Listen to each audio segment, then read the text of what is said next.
Hello friends, welcome back to my channel study सब। आप सबका मेरी चैनल पर स्वागत है। आज मैंने लेसन प्लान बनाया है हिंदी विषय पर। इससे पहले भी मैंने लेसन प्लान्स बनाए हैं जो कि है सोशल साइंस पर और कुछ है इंग्लिश पर। आई होप आप सभी ने देखे होंगे। नहीं देखे हैं तो प्लीज़ विज़िट कीजिए स्टडी सब चैनल और प्लीज़ सब्सक्राइब कीजिए मेरे चैनल को if you like my lesson plans. चलिए शुरू करते हैं ये वाला लेसन प्लान। तो सबसे पहले यहाँ पे लिखना है पाठ्य योजना नंबर, कौन सा आप लेसन प्लान बना रहे हो। उसके बाद हमारा यहाँ पे आएगा दिनांक कि आप जिस दिन लेसन प्लान डिलीवर करोगे।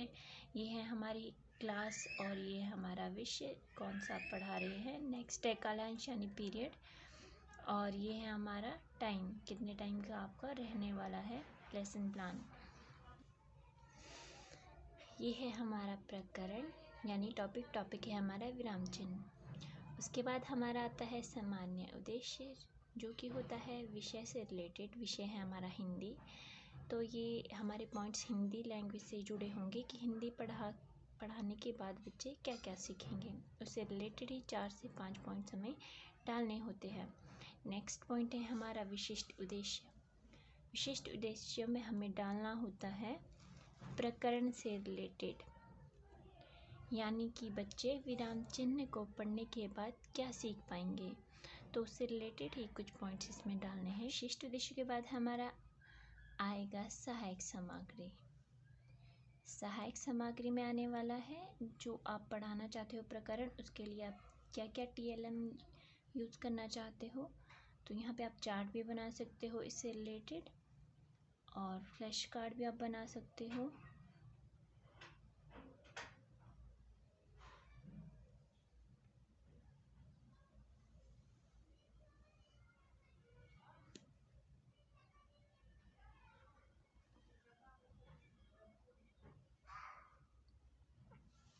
सहायक सामग्री के बाद है हमारा प्रस्तावना प्रश्न यानी पूर्व ज्ञान प्रश्न।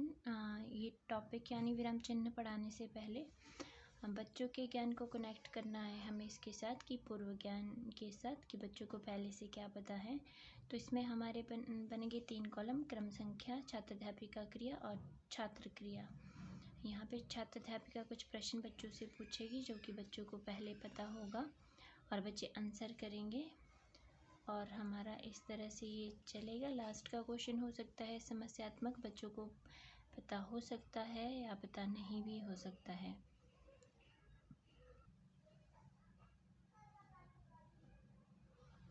उसके बाद है हमारा उद्देश्य कथन यानी कि प्रकरण की उद्घोषणा। तो छात्र अध्यापिका यहाँ पे बच्चों को बताएगी कि बच्चों आज हम विराम चिन्ह के बारे में अध्ययन करेंगे। नेक्स्ट पॉइंट है हमारा शिक्षण विधि। शिक्षण विधि यहाँ है हमारी व्याख्यान विधि और उदाहरण विधि। हम बच्चों को व्याख्या करके और उदाहरण से ही समझाने वाले हैं, तो यहाँ पे ये लिखा है। नेक्स्ट है हमारा प्रस्तुतिकरण। प्रस्तुतिकरण लेसन प्लान का सबसे मोस्ट इम्पॉर्टेंट जो है बिंदु माना जाता है। इसमें हमारे बनते हैं 4 कॉलम, शिक्षण बिंदु, छात्र अध्यापिका क्रियाएँ, छात्र क्रियाएँ तथा श्यामपट्ट। शिक्षण बिंदु में यहाँ पे मेरा फर्स्ट पॉइंट है विराम चिन्ह। यहाँ पे छात्र अध्यापिका बच्चों को विराम चिन्ह के बारे में थोड़ी जानकारी देंगी और छात्र क्रिया में सभी बच्चे ध्यानपूर्वक सुनेंगे और यह मेरा श्यामपट्ट कार्य।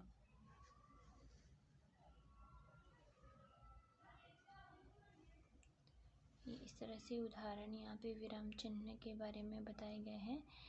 नेक्स्ट बिंदु है हमारा विराम चिन्ह की परिभाषा और यहाँ पे छात्र अध्यापिका क्रिया में छात्र अध्यापिका परिभाषा बताएगी। छात्र क्रियाओं में यहाँ पे सभी बच्चे ध्यानपूर्वक सुनेंगे और ये आगे 4th कॉलम है हमारा श्यामपट्ट कार्यों का जो कि लिखा है विराम चिन्ह की परिभाषा। ये है नेक्स्ट हमारा पूर्ण विराम।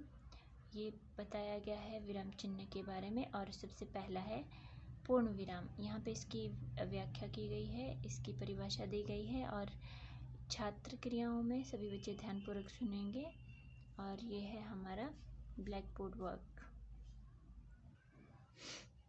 नेक्स्ट शिक्षण बिंदु है हमारा उदाहरण, यानी कि हमने यहाँ पे पढ़ाया था पूर्ण विराम, उसका उदाहरण यहाँ दिया गया है और श्यामपट्ट पे उसका चिन्ह दर्शाया गया है। नेक्स्ट मैंने 5 यहाँ पे विराम चिन्ह पढ़ाए हैं और उदाहरण सहित पढ़ाए हैं। और उनके चिन्हों को दर्शाया गया है श्यामपट्ट पर। ये है हमारा अर्धविराम, फिर उसका उदाहरण, अल्पविराम, फिर उसका उदाहरण,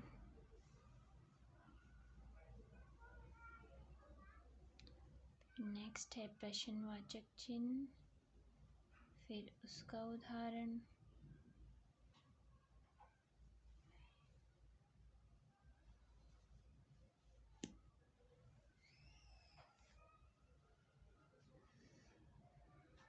प्रश्नवाचक चिन्ह उसका उदाहरण, विस्मयादि बोधक चिन्ह और उसका उदाहरण। प्रेजेंटेशन के बाद हमारा आता है पुनरावृत्ति, यानी अभी तक प्रेजेंटेशन में हमने जो पढ़ा है बच्चे उसके बारे में कितना जान पाए हैं, तो उससे रिलेटेड हमें बच्चों से कुछ प्रश्न पूछने होते हैं। और उसके बाद है हमारा श्यामपट्ट कार्य यानी ब्लैक बोर्ड वर्क। आप ब्लैक बोर्ड पर आपने क्या क्या लिखा है बच्चों को पढ़ाने के लिए। मैंने इस तरह से लिखे हैं, प्रमुख विराम चिन्ह और अन्य चिन्ह बच्चों को बताए हैं जिसको एक्सप्लेन नहीं किया है। उसके बाद है मेरा नेक्स्ट पॉइंट गृह कार्य यानी होमवर्क। होमवर्क में बच्चों को मैंने 3 प्रश्न दिए हैं।